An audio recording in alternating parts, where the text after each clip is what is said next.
What up, guys? It's Sky Masters here. You guys can call me Chris.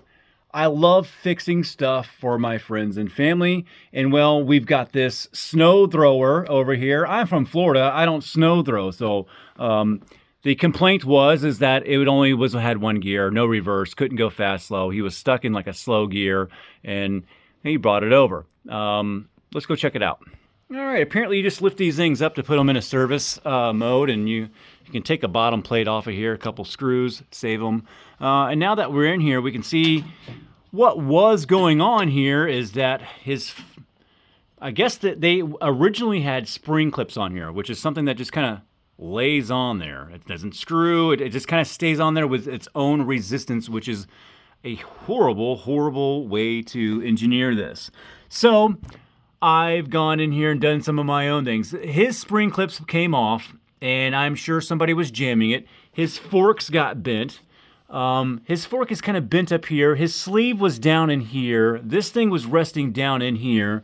Down here was bent down too, which was preventing this pin from being up. It's still bent and it seems wrong.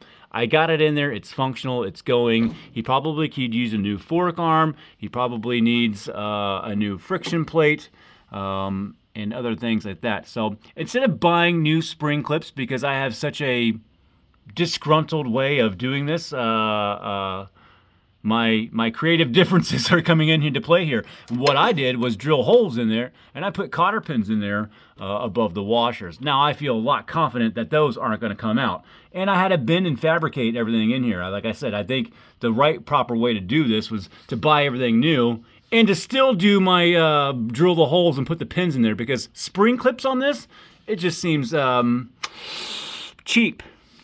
I don't even know how that held on for 5 years.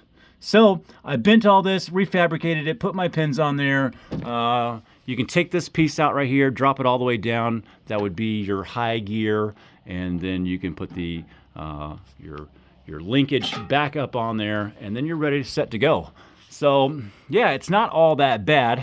He could use a new friction plate, probably some new belts, but the belts they sent me were wrong, and the spring clips they sent me were just garbage. So I wasn't going to put them on there with a peace of mind. That hole, the cotter pin, looks good. Did my own fabrication. He can get one more season out of this friction plate down here, and then during the summer, I'll do him up right, and we can find some used parts in there instead of buying $300 of parts, of a couple little parts for a $500 machine. Yeah, that's the new world of planned obsolescence here, guys. So Sky Masters here. Ariens drives, they're all about the same. Some of them have some different types of stuff that are in here, but they are all about the same.